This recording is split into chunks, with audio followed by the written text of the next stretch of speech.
someone actually thinking about the practicalities of growing the Orthodox Church in America. And it's Hmm. like, do you know how many priests we don't have? Right. Do you know how far you have to drive if you want to go to an Orthodox church if you live any place that you can get YouTube? Hmm. Do you know how many Orthodox baptisms or rebaptisms are Hmm. happening in troughs, the same place that the Protestant church planters are buying their troughs for their baptisms? I mean, I'm watching this happen and it's like, well, this is interesting. And, how will former, and these are my friends. I'm not talking ill about these people. I love these No, I people. I know. celebrate what they're doing. But it's like, how, you look at Richard Rowland and growing up in the hardcore fundamentalist evangelical way he did, and now he's nerding out over Dante and Beowulf, and it's like, what is American Orthodoxy really going to look like? All right. Well, Paul, there's so many things in there that I really am dying to speak to. So I mentioned that I don't know if you remember this. I don't know if you watched all three talks that I did. So I remember that the first time you and I encountered each other is because you made me aware that you did a response video to the lecture I gave to the Midwest Clergy Convocation, where I was a speaker to all these different clergy in the Midwest, bishops, priests, deacons. And I was talking about the religiously unaffiliated, and I gave three talks, which I think Ancient Faith still has up. I don't know. They're probably online somewhere. I know you were responding to the first one where I walked through the worldview of the nuns. I don't know if you watched all three or I not. know I watched the second one. I probably watched the third one. Well, in the third one, I talked about this very problem, Mm. because I talked to them about this whole question of, it's one thing for me to talk about orthodoxy, and it's one thing for me to talk about like what they will like the beauty of the Orthodox Church and Orthodox theology and all this sort of stuff. But I was like, on a practical level, I was raising this question of like, can they find it, right? If they do find a parish, what do they find? Do they find a thriving parish? Do they?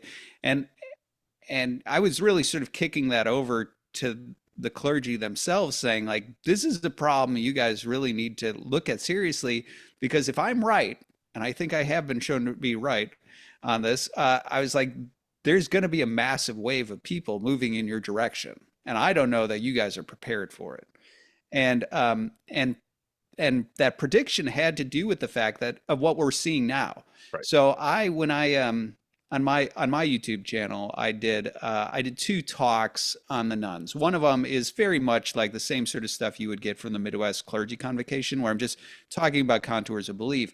The second one I talked about the evolution of a nun and how they sort of evolve over time, and I talked about something that I had predicted back then, in the 2016, which was that I was like, if you look at the way a nun, a religiously unaffiliated person, evolves, you'll see that it starts with sort of switching because they're in some sort of crisis regarding their own experience.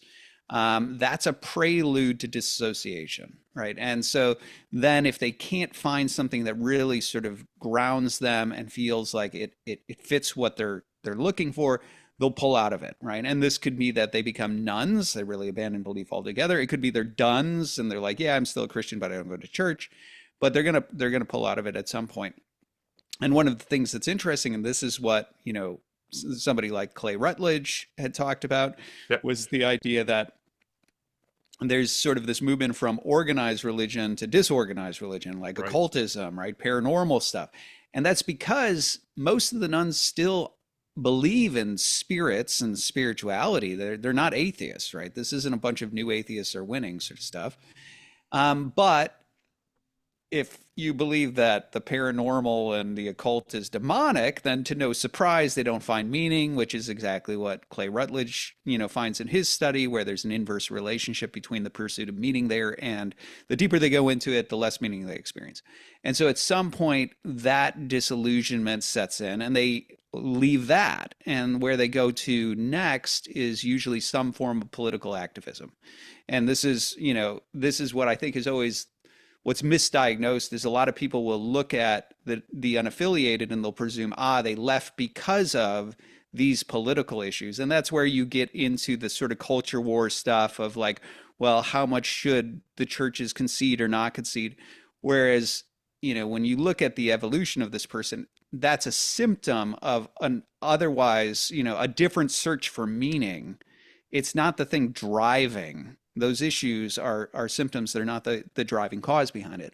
And you can see that in the fact that, and there wasn't a lot of data on this back in like 2016, but I saw enough of it firsthand, and I would guess that you did too, that you could see where this is going. They're not going to stay there. No. They're eventually going to come back. No. And there were certain people, like I know there was a dissertation done in Michigan by a Catholic gal about like people reconverting to Catholicism. There were a few different newspaper articles about people becoming very traditionally religious and things like that. But I was like, I think that's just a prelude to what's going to happen, which is that these folks are eventually going to also be disappointed by the activism and the culture of it. And they're eventually going to find their way back. But what they're going to find their way back to is not what they left. They're going to go to something that's much more grounded, historical, aesthetically rich, etc. Right? They're going to, because that's what they're sort of moving away from. That's what they're looking for, this fully, or not just worldview, but lifestyle and culture and tradition and all that sort of stuff. And so my prediction was they'll all become like either very traditional Catholics or Orthodox or something like that. And that's where they'll go to. And sure enough, that's exactly what we're seeing happen right now. So when I look at that, I do think it should be no surprise that what's starting to happen right now is exactly that. All of these folks who are sort of left that they're making their way back to some form of tradition, right? They're either becoming high church Anglicans or Latin Mass Catholics or Eastern Orthodox of some kind. And I think part of that is tied in with the very sort of things that we talked about before. They're looking for something that actually demands certain things in terms of lifestyle, right? That it gives them a way of living. And just telling them that they should, like evangelicalism doesn't seem like a way of life, partially because of its worry about works righteousness. So there's not an emphasis on fasting. There's not a liturgical calendar. I think it does have a culture, right? It had one, but in many ways it lost it. And I've seen that in the Christian Reformed Church. Right. So I remember, growing up watching my mom, there was a ritual to it, right? You got up early in the morning and you read your Bible, and maybe there was even like a This Daily Bread or something like that where there's a devotional and you say your prayers. You're probably in a Bible study, like there were these elements. Maybe you're being trained to go out, evangelism explosion, right? Go out there and you have you go on mission trip. There was a culture to it. But I do think when I talk about the ways in which you moved to the emergent stuff and it became more authentic and more messy, there was a sense in which it embraced this sort of like undisciplined, like whatever the whim of the person may be. And so soon it just became the culture of hanging out with other people who are trying to figure it out and going to church on Sunday and so on. And so it became more and more superficial. Like the boomers had a certain culture to it, especially the more traditional, Protestants. But over time that eroded. And then what you ended up getting is you got this thinner and thinner and thinner thing. And also, this is sort of one of the funny things about fundamentalism was when evangelicalism was trying to shun its fundamentalism, a big part of that's how you start to get a lot of the faith-based movies and music, because it was like, well, we don't want to tell people, we used to tell people that heavy metal was bad, but like, we don't want to tell them that, like, because some of them like it. So maybe let's just come up with Christian heavy metal, right? And it became this thing, right? Where it's like, well, we'll just give you the video games aren't bad. Here's a Christian video game. Like it was this effort to like come up with the repackaged Christian label slapping that provided them a way to live like the world. But the result was at some point, people were like, well, if heavy metal isn't bad, why am I listening to the Christian heavy metal, which isn't as good as the real heavy metal? And I'll just listen to the real. And so over time, ironically, again, these are the things that start to backfire, because what had happened was you ended up having more and more people who are like, well, I'm just living like everybody else. And I go to church on Sunday. And so like the erosion of that culture and that lifestyle and things like that, they didn't have it. And also then with the erosion, I'd already talked about the sort of abandonment of some of the older, richer scholastic theology, and then it got into systematics, and then it got thinner and less systematic and so on.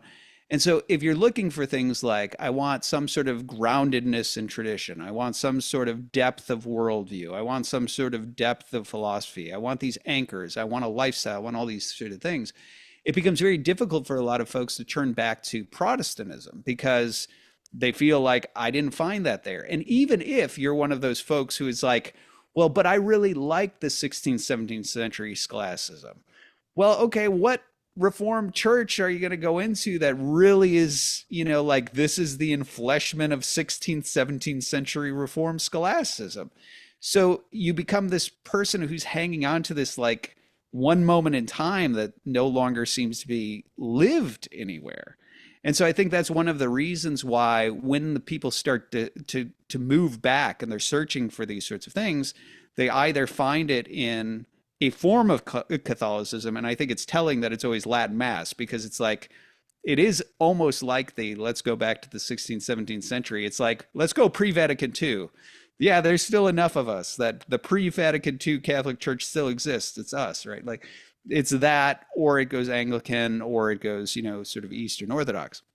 Anglicanism has its own sort of challenges, because you've got the Anglicans who are trying to remain Anglican and differentiate themselves from the Episcopalians and all that sort of stuff. So you have like ACNA and EMEA.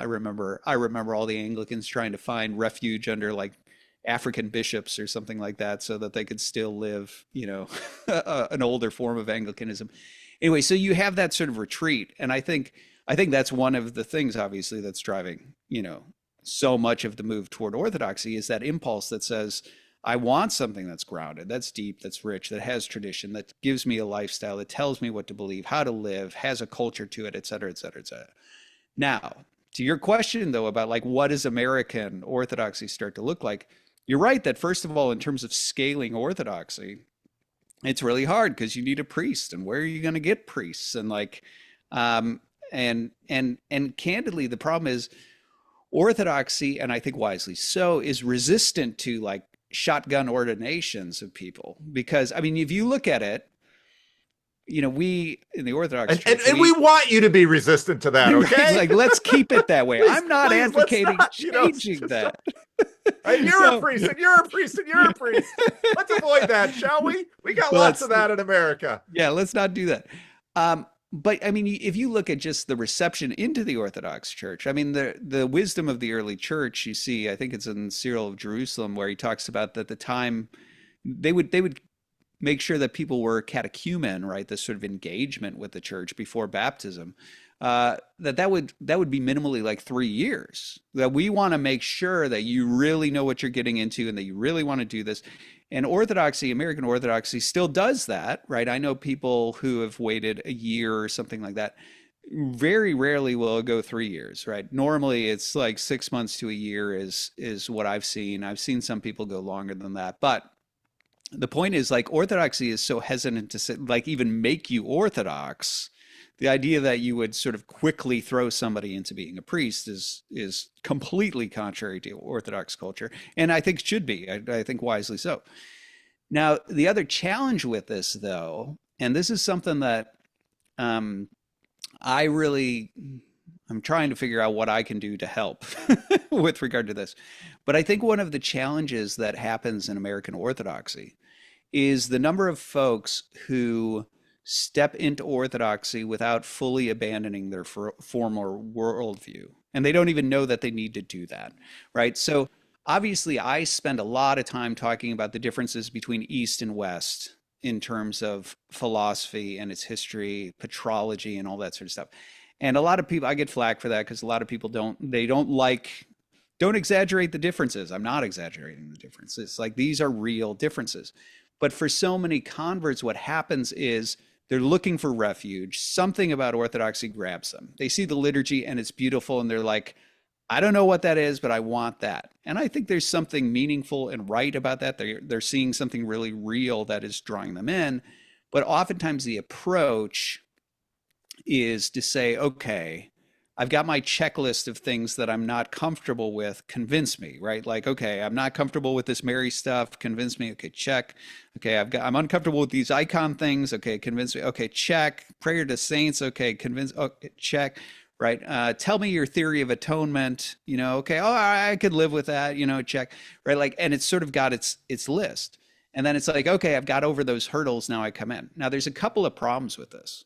Right? Like the one problem is that oftentimes what happens is they come in with some sort of syncretistic Orthodox theology. It's not true Orthodox theology. You traded out a few of your systematic points for Orthodox points, but because they're still sort of stuck in your Catholic or Protestant, puzzle, it's really sort of a distorted, not really Orthodox theology.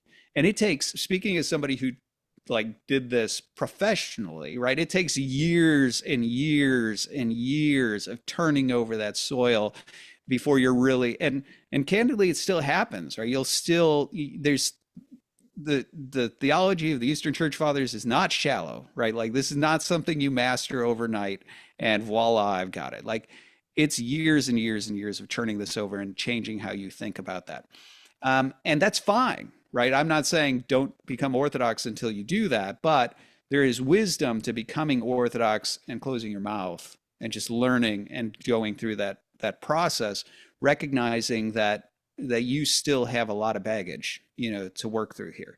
And I think that's fine, but I think part of the problem is a lot of people don't do that, right? They sort of treat it the way there's something weirdly Protestant about it. And this is going to get to the second point I was going to mention, which is that Protestants who have done church shopping, right, are accustomed to the whole idea of, well, I like the preacher, he's pretty good, music wasn't bad. Let's look at their statement of faith and see how many things I can sign off on. And it's a checklist and like, okay, if I can sit here comfortably, and I know we have disagreements, but like I'm comfortable enough within this box, like I'll sign off and we can go to church here. And they're kind of doing the same thing with the Orthodox Church at that point. They're not really sort of saying, well, you are the ones who are the keepers of this tradition, and I'm to sit here and learn from you. And it's not that I'm supposed to be comfortable with you, right? Like I'm supposed to actually be submitting to you. There's a shift. And that is a shift that needs to happen, right? The shift that says like, okay, if you're really Orthodox in your thinking, you've gotten rid of the whole I'm my own Pope thing or whatever it is. Like you've gotten rid of that way of thinking. And you've said, well, I believe that the church is the one, the pillar and foundation of truth. And I don't think that's the invisible church. I'm talking about a visible church. And I'm submitting to you as the shepherds who are supposed to guide me. And I'm letting you shape me. And that doesn't mean I can't voice things that I'm confused about or uncomfortable about, but I'm approaching that with a certain level of trust in you as the person who's here to guide me. And so ironically, the ways in which it's sometimes approached to sort of get over the hurdles and become Orthodox is a Protestant approach. Yep. And I think that's really the sort of second thing, that even if the theology, even if you successfully went through the whole check boxes and, like you have a really Orthodox theology, the very fact that you're going through those check boxes and doing this in that sort of way is a Protestant approach. Yes. To the whole thing. And so my concern is I have concerns where my concerns about a lot of like American Orthodoxy is the need to avoid some sort of weird syncretism. And I think this is where it's really important that more and more Orthodox people recognize the importance to, sort of to learn and to submit and recognize, that I'm in a position as a student or as a sheep, right? You know, to the shepherd, rather than I'm the arbiter of them and sort of I'm calling balls and strikes with them. I think there's that shift that has to take place. I think there needs to be more people who are aware of the sort of syncretism. And I know that I'm aware of it because I come out of the Western training, but I also, have the training in the East. And so like there's this, I'm able to see and translate really well. Like, okay, I know how this person over here as a Protestant hears this thing and what they're thinking over here. I also know where they're disconnecting with this right thing over here. And so that's one of the reasons why so much of the work that I'm doing is trying to help people see those differences so that they're fully turning over that soil and coming back to it. But it's also really strange, and I don't know that what I'm about to say has to be abandoned. I'm sort of still, jury's still out on this for me. But it is interesting that another thing that is very, very Western about the ways in which we approach religion is that we approach it primarily as an intellectual exercise, right? And you look at the rest of the world, there are so many people who, I mean, Luther obviously had a doctrine of implicit faith. That's part of how he justified infant baptism. The infant just accepts whatever his parents give to him. And so he has an implicit faith in whatever their faith is. Well, you can understand why somebody like Luther would make that argument if you've seen religion at play in other parts of the world, which is that you'll meet a very, very devout, babushka, some old lady who is like, couldn't be more devout, in her Orthodox faith. And if you ask her a theology question, she'll be like, I don't know, like whatever the church says. And she's not troubled by that. Right. And so there really is this deference to the church, right? Like I believe whatever they believe. And if I was troubled by that question, I'd just ask them and I'd accept whatever. But people in the other parts of the world approach religion very differently, where it's like I just sort of accept it for what it is and I move into it. And it's more about the action. It's more about the sort of participation in it than it is about me sort of schematizing it and parsing it and approving it and things like that. Now, where I say I'm on the fence is like that's another thing where it's like American Orthodoxy is very different in that way because everybody in America is entering Orthodoxy through their head, right?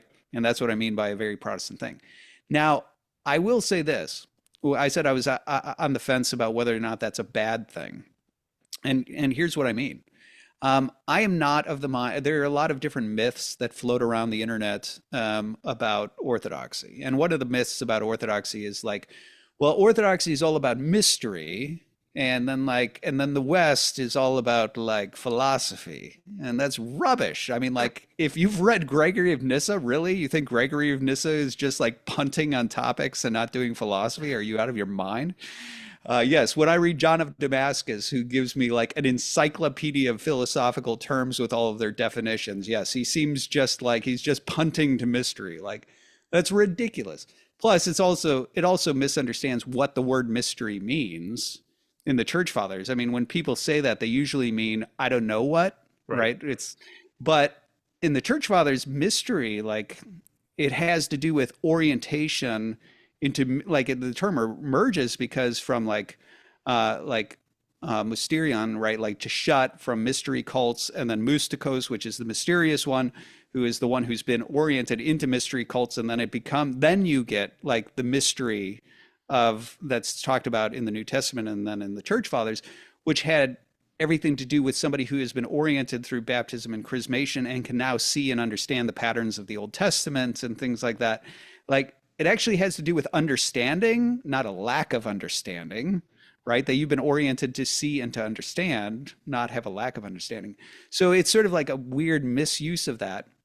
But it also then it also pits in a weird way, like reason against reality, which the church fathers don't do, right? So there's this sort of weird like push in that, as if I always get the impression whoever's saying this really didn't like their philosophy class, did they? Like that was this is like because it seems like they just don't like to engage in metaphysics or analytic philosophy or anything like that. So it's like this it's always funny. It's like the Orthodoxy is anti-scholasticism, as if scholasticism is just a method of talking about a thing. It's like There is no substance to it's just a way of asking a question. Are angels made of matter? Well, it seems they are.